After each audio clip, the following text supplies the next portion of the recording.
రాష్ట్ర ప్రజానీకానికి నా హృదయపూర్వకమైన నమస్కారాలు.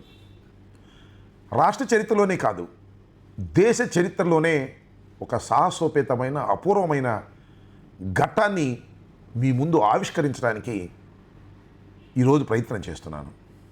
అది డాక్టర్ వైఎస్ రాజశేఖర రెడ్డి గారు చేసినటువంటి పాదయాత్ర. దాని పేరే ప్రజా ప్రస్థానం.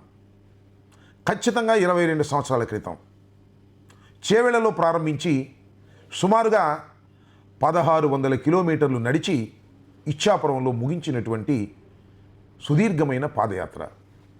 మండు వేసవిలో ఏప్రిల్ నుంచి జూన్ 15వ తారీఖు వరకు ఎంత వేడి ఉంటుందో నేను ప్రత్యేకంగా చెప్పాల్సిన అవసరం లేదు. మీ ముందు ఆవిష్కరించడానికి, గుర్తు చేయటానికి నాదొక ప్రయత్నం. ఎందుకంటే ఏప్రిల్ 9న ప్రారంభించిన ఈ రోజున ముగిసింది. అందువల్ల ఈ రోజు నేను ఎన్నుకున్నాను. ఎందుకు ఎన్నుకున్నానంటే ఏప్రిల్ 9న నాకు నిజంగా గుర్తులేదు. కేవీపీ రామచంద్రరావు గారు ఆ సాయంత్రం నాకు ఫోన్ చేసి, ఏమయ్యా రాజశేఖర రెడ్డి గారితో పాటు చివరిదాకా నడిచావు కదా, ఈరోజే అది ప్రారంభమైంది గుర్తుందా అని అడిగాడు. సారీ సార్, మర్చిపోయాను పని ఒత్తిడిలో అని అప్పుడు ఒక ట్వీట్ చేశాను. అప్పుడు నేను సిగ్గుపడ్డాను. ఎందుకంటే ఏప్రిల్ 9 గుర్తు లేకపోవటం ఏమిటి, రాజశేఖర రెడ్డి గారితో పాటు పాదయాత్రలో నడిచాను కదా నేను అని.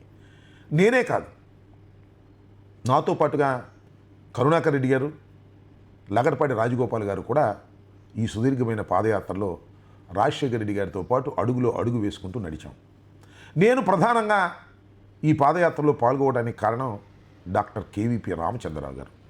ఎందుకంటే కేవీపీ రామచంద్రరావు గారు ఈ పాదయాత్ర ప్రారంభానికి ముందు ఈ పాదయాత్ర ప్రారంభం కాబోతుంది అని చెప్పే ప్రయత్నం నాకు చేస్తే ఆయన అడిగాడు, ఏ రాంబాబు నువ్వు కూడా పాదయాత్రలో పాల్గొంటావా అని. అమ్మో, నేను ఎలా పాల్గొంటాను సార్, అంత మండు వేసవిలో అంత సుదీర్ఘ ప్రయాణం నేను చేయగలుగుతానంటే, ఏమయ్యా రాజశేఖర రెడ్డి కన్నా వయసులో చిన్నవాడివి, లగడపాటి రాజగోపాల్ కూడా పాల్గొంటున్నాడు, నీకేమిటయ్యా సంకల్పం ఉండాలి కానీ అన్నాడు. అంటే నేను అన్నాను, సార్ రాజగోపాల్ ముందు ప్రకటించాడేమో, నేను ప్రకటించను, ఒక వారం రోజులు చూసిన తర్వాత నాకు నమ్మకం కలిగితే నేను పార్టిసిపేట్ చేస్తానండి అని అన్నాను. అందువల్ల ఏప్రిల్ 9న చేవెళ్లలో చాలా పెద్ద బహిరంగ సభ జరిగింది. చేవెళ్ళ అంటే మీకు గుర్తుండే ఉంటుంది, సబితమ్మ గారి కాన్స్టిట్యున్సీ. దాన్ని రాజశేఖర రెడ్డి గారు సెలెక్ట్ చేసుకున్నారు. సత్యనారాయణరావు గారు ఆ సభకు అధ్యక్షత వహించారు. పచ్చ జెండా ఊపి మార్గాన్ని సుముఖం చేశారు. ఆయన వెంట వేలాది మంది నడిచారు. వారిలో నేను ఒకటిగా కదిలాను. వెళ్లే ముందు ఒక మారుతి వ్యాను పార్ది డ్రైవర్ని, ఒక సూట్ కేసు నిండా బట్టలు తీసుకున్నాను. ఎందుకంటే వారం రోజుల తర్వాత కాన్ఫరెన్స్ వస్తే నడుద్దామనే ఉద్దేశంతో నడిచి వెళుతూ ఉంటే మధ్యలో లగడపాటి రాజగోపాల్ గారు కలిశారు. తర్వాత భూమన కరుణాకర్ రెడ్డి గారు కలిశారు. భూమన కరుణాకర్ రెడ్డి గారితో అత్యంత సన్నిహితంగా మెలగటానికి ఆ పాదయాత్ర నాకు ప్రధానమైన కారణం. మమ్మల్ని చాలా సన్నిహితమైన మిత్రులుగా చేసినటువంటి విషయం. మీ ఇద్దరం కలిసే నడుస్తూ ఉండేవారు. కొంత దూరం వెళ్ళిన తర్వాత ఇక నడవాలని నిర్ణయించుకున్నాను. తెలంగాణ ప్రాంతంలో ఎంత అద్భుతమైనటువంటి రెస్పాన్స్ వచ్చిందో నేను మీకు ప్రత్యేకంగా చెప్పాల్సిన అవసరం లేదు. అక్కడక్కడ కొన్ని చోట్ల తెలంగాణ వాదులు జై తెలంగాణ అని ఏదో అడ్డు రావడానికి ప్రయత్నం చేసినా జనసందోహంలో వారెవరూ కనపడలేదు. జైత్రయాత్రలాగా ముందుకు సాగిపోయింది. అశేషమైన ప్రజానీకం ఆయన వెంట నడుస్తూ వచ్చారు. ఎంత అద్భుతమైన అనుభూతిని పొందానో నేను చెప్పవలసిన అవసరం లేదు. ఖమ్మం పట్టణంలోకి వెళ్ళినప్పుడు నాకు బాగా గుర్తు, ఖమ్మంలో ప్రతి సందు తిప్పారు.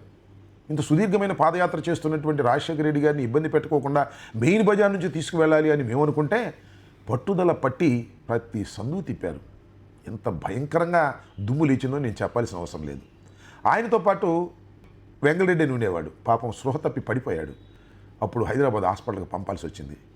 అంత భయంకరంగా పట్టణమంతా తిప్పినటువంటి సంఘటన నాకు ఇవాళకి కూడా గుర్తుంది. మేమందరం వాళ్ళతో పాటు నడిచాం. ఖమ్మాన్ని పూర్తి చేసుకుని, ఖమ్మమే కాదు మధ్యలో చాలా గ్రామాల్లో ఇలా జరిగింది. కానీ రాజశేఖర రెడ్డి గారు పట్టుదలగా ముందుకు సాగుతూ వచ్చారు. అనేక మందిని ప్రశ్నించుకుంటూ ముందుకు వెళ్ళారు. కాంగ్రెస్ పార్టీని బలోపేతం చేయడానికి ఈ పాదయాత్ర ఎంతగా ఉపయోగపడిందో ఆ తర్వాత రిజల్ట్సే చెప్పాయి. రాజశేఖర రెడ్డి గారు ఖమ్మం దాటిన తర్వాత గోదావరి జిల్లాలోకి ప్రవేశించడం జరిగింది. గోదావరి జిల్లాలోకి ప్రవేశించిన తర్వాత కొవ్వూరు వెళ్ళాం. కొవ్వూరులో అద్భుతమైనటువంటి స్వాగతం పలిగారు ప్రజానీకం అందరూ కూడా. తూర్పుగోదావరి జిల్లాకి అధ్యక్షుడిగా జక్కంపూడి రామ్మోహన్ రావు గారు ఉన్నారు. ఆయనకు తోడుగా ఉండవల్లి అరుణ్ కుమార్ ఉన్నారు. వీళ్ళిద్దరూ చేసినటువంటి ఏర్పాట్లు బహుశా చరిత్రలో నిలిచిపోయేటటువంటి ఏర్పాట్లు చేశారు. కొవ్వూరులో రాజశేఖర రెడ్డి గారు నెక్స్ట్ ఇయర్ పుష్కరాలు కాబట్టి ఆ పుష్కర స్థానం ఏదో ఇప్పుడే చేయమని సలహా ఇస్తే గోదావరిలో 3 మునకలు మునిగి ఆ తరువాత పాదయాత్రను కొనసాగించారు. అది ఒక అద్భుతమైనటువంటి దృశ్యం. రోడ్ కమ్ రైల్ బ్రిడ్జ్ మొత్తం త్రివర్ణాలతో కాంగ్రెస్ పార్టీ జెండాలతో అద్భుతంగా కదిలిపోయారు జనం. వేలాది మంది లక్షలాది మంది ఆ బ్రిడ్జి మీద ఉన్నట్టుగా అనిపించింది. రాజశేఖర రెడ్డి గారు నడుస్తూ ఉంటే బ్రిడ్జి ఊగిపోయినటువంటి సందర్భం. ఆ ఘట్టం ఇప్పటికీ మర్చిపోలేనటువంటి ఘట్టం. ఎప్పుడైతే ఈ కొవ్వూరు బ్రిడ్జి దిగి ఆ రాజమండ్రిలో ప్రవేశించామో అక్కడ జక్కంపూడి విజయలక్ష్మి గారు కానీ, జక్కంపూడి రామ్మోహన్ రావు గారు కానీ, అదేవిధంగా మన అరుణ్ కుమార్ గారు కానీ చేసిన ఏర్పాట్లు ఎంత అద్భుతంగా ఉన్నాయంటే 3 రంగుల జెండాలాగా మహిళలను నుంచోబెట్టి హారతిస్తూ ఆయనకి స్వాగతం పలికారు. ఆ తర్వాత అక్కడ పెద్ద బహిరంగ సభ జరిగింది. వాయిలార్ రవి గారు మనకు ఇన్ఛార్జిగా ఉన్నటువంటి ఆయన ప్రత్యేక అతిథిగా పాల్గొన్నారు. బ్రహ్మాండమైన సభ జరిగింది. రాష్ట్రంలో ఉన్నటువంటి కాంగ్రెస్ పార్టీ నాయకులు రాని వాళ్ళంటూ లేరు. అద్భుతమైనటువంటి ఆ బహిరంగ సభ చూసిన తర్వాత రాబోయేది కాంగ్రెస్ పార్టీనే అనేటువంటి సంకేతాలు బ్రహ్మాండంగా ముందుకు వెళ్ళాయని ఈ సందర్భంగా నేను చెప్పదలుచుకున్నాను. ఆ తర్వాత కొద్దిగా బాధ కలిగించే అంశాలు కూడా జరిగాయి. అదేమిటంటే రాజశేఖర రెడ్డి గారు అస్వస్థతకు గురయ్యారు. ఇది మే 17వ తారీఖున ఈ బహిరంగ సభ జరిగింది. మే 17 తర్వాత మే 18న ప్రయాణం ప్రారంభమైంది. కాస్త దూరం వెళ్ళంగానే ఆయనకు అస్వస్థత జరిగాయి. దాని మీద ఒక కొబ్బరి తోట దాకా వెళ్ళాం, మధురపూడి కొబ్బరి తోట. అక్కడికి వెళ్ళిన తర్వాత రెస్ట్ తీసుకోమని డాక్టర్లు చెప్పారు. డాక్టర్లు పరీక్షలు చేశారు. లేదండి, ఈ పరిస్థితుల్లో మీరు నడవడానికి వీల్లేదు, నడిచే అవకాశం లేదు, మీరు రెస్ట్ తీసుకోవాల్సిందే అని చెప్పారు. అక్కడ ఒక పెద్ద చర్చ జరిగింది. ఇప్పుడు దాకా వచ్చాం కదా, ఇంకా ఈ అనారోగ్యంతో ముందుకు కదలటం దేనికి, ఇందరితో ముగిద్దాం రాజమండ్రిలో అని చాలామంది సలహా ఇచ్చారు. శ్రేయభిలాషులు కూడా సలహా ఇచ్చారు. కానీ రాజశేఖర రెడ్డి గారు ఒప్పుకుంటారా? రాజశేఖర రెడ్డి గారి పట్టుదల గురించి నేను మీకు ప్రత్యేకంగా చెప్పాలా? జగన్మోహన్ రెడ్డి గారి పట్టుదల ఎంతదో రాజశేఖర రెడ్డి గారి పట్టుదల కూడా అంతే పట్టుదల. అందువల్ల రాజశేఖర రెడ్డి గారు నేను కదలవలసిందే అని చెప్పాడు. అయితే డాక్టర్లు ఏమన్నారంటే కదలదలుచుకుంటే కదిలారు, కానీ కొన్ని రోజుల పాటు ఇక్కడ మీరు విశ్రాంతి తీసుకొని మందులు వాడవలసిందే అని చెప్పి ఆ మధురపూడి కొబ్బరి తోటలో నివాసం ఏర్పాటు చేశారు. ఒక టెంట్ కింద డాక్టర్లు వచ్చారు, పరీక్ష చేశారు. సుమారుగా 6 రోజుల పాటు అక్కడే విశ్రాంతి తీసుకున్న తర్వాత పరిస్థితి మెరుగైంది అన్న తర్వాత మళ్ళా తిరిగి పాదయాత్రను ప్రారంభించారు. ఇక్కడ మీకు కొన్ని విషయాలు చెప్పాలి. ఎప్పుడైతే రాజశేఖర రెడ్డి గారు పాదయాత్ర ప్రారంభించారో ఆ పాదయాత్ర ప్రారంభించిన తర్వాత రాజశేఖర రెడ్డి గారు దినదిన ప్రవర్ధమానంగా పెరుగుతూ వచ్చారు. కాంగ్రెస్ పార్టీతో పాటు చాలామంది అధిష్టాన వర్గానికి ఫిర్యాదులు చేయడం మొదలెట్టారు. ఈ పాదయాత్ర వల్ల రాజశేఖర రెడ్డి గారు పెరుగుతున్నారు తప్ప పార్టీ పెరగటం లేదు, రాజశేఖర రెడ్డి గారు అసలు ఒక ప్రాంతీయ పార్టీ పెట్టడం కోసం పాదయాత్రను ఉపయోగించుకుంటున్నారు అనేటువంటి చాడీలు సోనియా గాంధీ గారికి చెప్పడం ప్రారంభించారు. సోనియా గాంధీ గారు వినడం కూడా ప్రారంభించారు. దురదృష్టవశాత్తు మధురపూడి కొబ్బరి తోటలో ఉన్నప్పుడు సోనియా గాంధీ గారిని చాలామంది రిక్వెస్ట్ చేశారు. కాంగ్రెస్ పార్టీ నాయకులు రాజశేఖర రెడ్డి గారు అంటే అభిమానంగా ఉన్నవారు, ఒకసారి ఫోన్ చేసి పలకరించండి, ఆయన అస్వస్థతతో ఉన్నాడు అని. కానీ సోనియా గాంధీ గారు పలకరించలేదు. ఇదే చాలా విచిత్రమైనటువంటి విషయం. అప్పుడు పలకరించినటువంటి సోనియా గాంధీ గారే మళ్ళా రాజశేఖర రెడ్డి గారిని ముఖ్యమంత్రిగా చేశారు కూడా. సరే, ఇవన్నీ కూడా ఒక చిన్న వివాదాలుగా మిగిలాయి. అంటే చెప్పుడు మాటలు వినేటటువంటి ప్రయత్నం ఢిల్లీ చేసిందని చెప్పడానికి ఇక్కడ నేను ఈ విషయాలను ప్రస్తావన చేస్తున్నాను. సరే, అక్కడ ఆరోగ్యం కుదుట పడిన తర్వాత డాక్టర్ వైఎస్ రాజశేఖర రెడ్డి గారు మళ్ళీ ఒక ట్రయల్ రన్ ఒకరోజు వేశారు. ఆ తర్వాత శభాష్ అనిపించుకొని ఇంకా తన ప్రయాణాన్ని ప్రారంభించి ఇచ్చాపురం దాకా చేరుకున్నారు.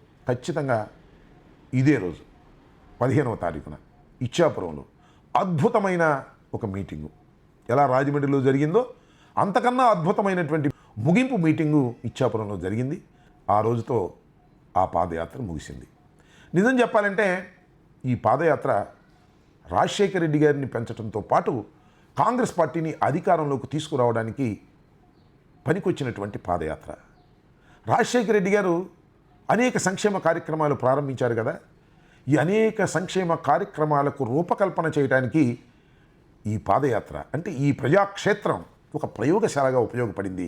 ప్రజల్ని అన్ని చోట్లకి వెళ్ళి పలకరిస్తూ వారి ఇతిబాధలు తెలుసుకుంటూ, వారి కష్టాలు తెలుసుకుంటూ, వారి కష్టాల్లో మమేకమై వాటికి ఏ విధంగా పరిష్కారం చేయాలి అని సంక్షేమ కార్యక్రమాలను ఆయన తీసుకొచ్చారనే దానికి ప్రత్యేకంగా చెప్పాల్సిన అవసరం లేదు. ఇవాళ ఇన్ని సంక్షేమ కార్యక్రమాలు, ఉచిత విద్యుత్ కానివ్వండి, ఆరోగ్యశ్రీ కానివ్వండి, ఫీజు రియంబర్స్మెంట్ కానివ్వండి, ఇలాంటి శాశ్వతంగా ఎవరు అధికారంలో ఉన్నా తప్పనిసరిగా నెరవేర్చవలసినటువంటి సంక్షేమ కార్యక్రమాల రూపకల్పన చేసినటువంటి రాజశేఖర రెడ్డి గారికి ఉపయోగపడింది ఈ పాదయాత్ర అని చెప్పక తప్పదు.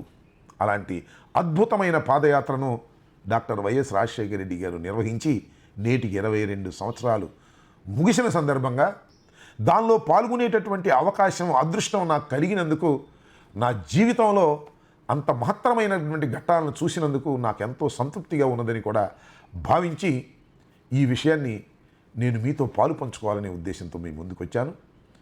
సరే, ఆ తర్వాత రాజశేఖర రెడ్డి గారి మరణం, జగన్మోహన్ రెడ్డి గారు రాజకీయాల్లోకి రావడం, అంతకన్నా పట్టుదలగా పాదయాత్ర చేయటం, మళ్ళా అధికారంలోకి రావటం మీ అందరికీ తెలిసినటువంటి అంశమే.